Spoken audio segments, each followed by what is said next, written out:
Benvenuti amanti dell'uncinetto, sono Elena e che tu sia qui per imparare, per trovare l'ispirazione o semplicemente per condividere la passione di questo antico ma sempre innovativo hobby, sei nel posto giusto. Non dimenticare di iscriverti al canale e ora via al video progetto.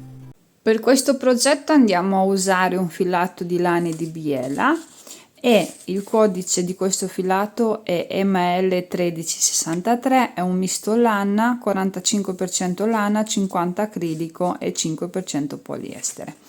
Andiamo a lavorarlo facendo una mattonella, dopodiché lo andremo, diciamo, a utilizzare questo modello per creare qualcos'altro. Intanto utilizziamo questo filato e l'uncinetto 3,5. Prendiamo il filato, lasciamo un capietto abbastanza corto perché sarà il centro della nostra mattonella, facciamo un nodo che non stringiamo, poi andiamo a fare 5 catenelle, 1, 2, 3, 4 e 5. Entriamo qui dove c'è il nodo, prendiamo il filo in questa maniera, facciamo una maglia bassissima. Ora tirate il capietto più corto e il nodo si stringe. Iniziamo a fare la prima riga alzandoci con 3 catenelle che ci fungono da maglia alta e un'altra che ci serve come separazione. Caricate l'uncinetto e andiamo a fare una maglia alta, catenella, carichiamo una maglia alta, catenella, carichiamo una maglia alta.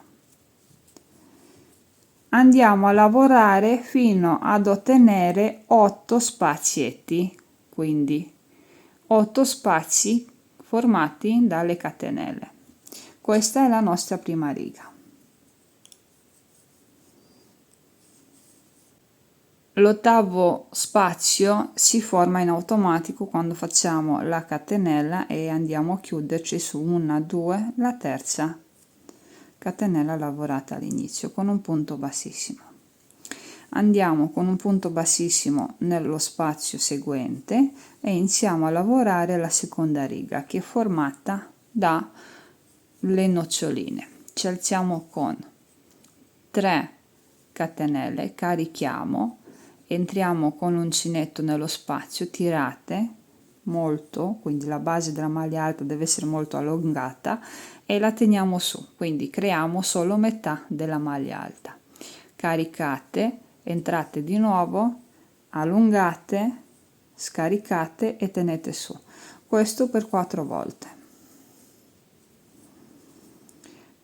Dopo aver fatto, perché questa è la prima maglia alta con le catenelle, poi ci sono gli altri, chiudete tutto insieme, poi andiamo a fare 3 catenelle di separazione.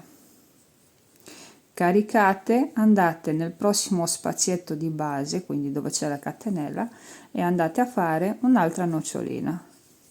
Di conseguenza le mie noccioline saranno sempre 8, come gli spazi lavorati in precedenza.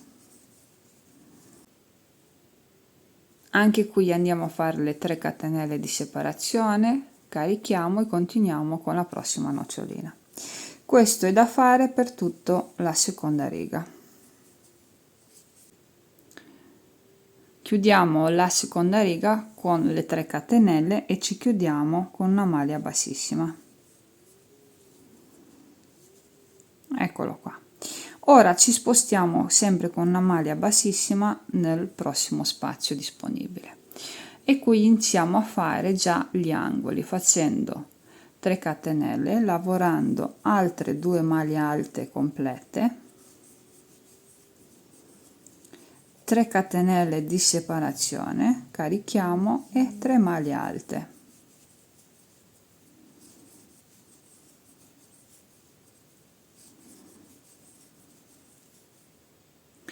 Poi 2 catenelle di separazione e nello prossimo spazio che sarà diciamo un laterale, uno dei 4, andiamo a fare semplicemente 4 maglie alte, una vicino all'altra, lavorate proprio nello spazio.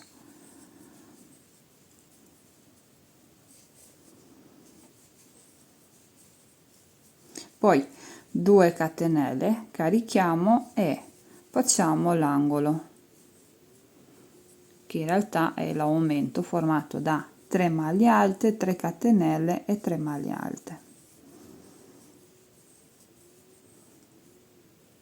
Questo è quello che dobbiamo fare per tutta la riga numero 3.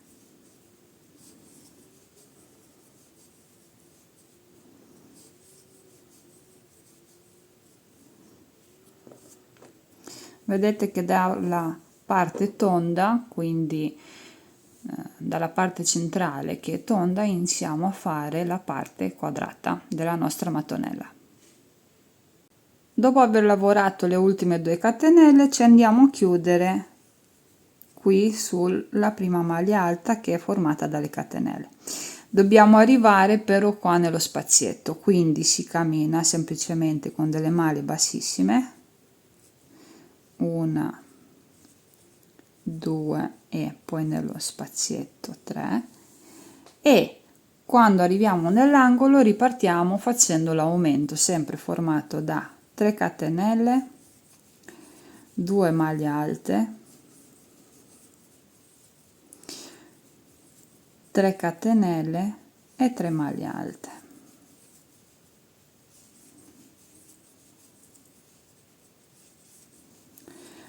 Adesso facciamo 2 catenelle di separazione, carichiamo l'uncinetto e andiamo a lavorare su queste 2 catenelle qui facendo semplicemente 2 maglie alte, quindi rispettiamo i punti.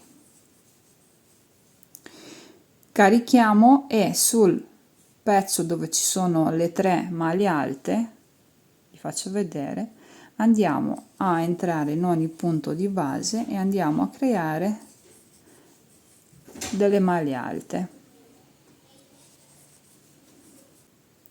Quando arriviamo qui alle catenelle continuiamo facendo le 2 maglie alte rimanenti,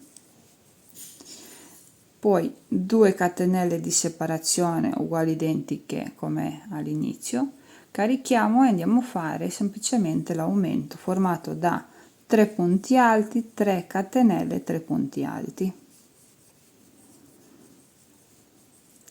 Questo è da fare per tutto il giro della mattonella. Chiudiamo anche questo giro come quello precedente, quindi maglia bassissima e camminiamo nelle altre 2 maglie alte per arrivare allo spazio dell'aumento. Anche qui lo stesso discorso di prima, 3 maglie alte, 3 catenelle, 3 maglie alte, e il giro è molto simile al primo e al secondo, aumentiamo semplicemente il lavoro delle maglie alte. 2 catenelle, carichiamo, saltiamo tutti i punti, andiamo qua dove ci sono le catenelle, andiamo a fare 2 maglie alte e lavoriamo tutti i punti alti, lavoriamo anche le catenelle, poi 2 catenelle di separazione, poi facciamo l'aumento. In pratica stiamo aumentando i punti intermedi e questo sarà l'ultimo giro, quindi io adesso lo vado a finire, poi ci ritroviamo per vedere la mattonella conclusa. Ed eccola qui finita la mia mattonella, è molto carina e vi potete divertire anche con diversi colori. Magari fate la parte centrale del fiore di un colore un po' più acceso e la parte attorno di un colore meno acceso.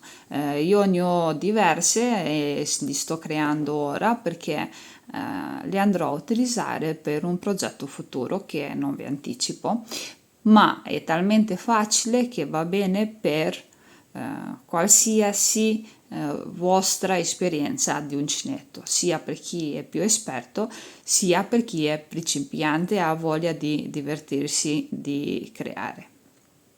Noi li andremo quindi a utilizzare in futuro per un altro progetto, però si può creare un po' di tutto in base al filato essendo una mattonella né troppo compatta ma né troppo aperta, va bene anche per creare degli accessori come cappellini, borse, eccetera. È normale che nel caso delle borse vi consiglio di utilizzare un filato adatto per le borse. Io vi ringrazio per l'attenzione e noi ci vediamo al prossimo video progetto.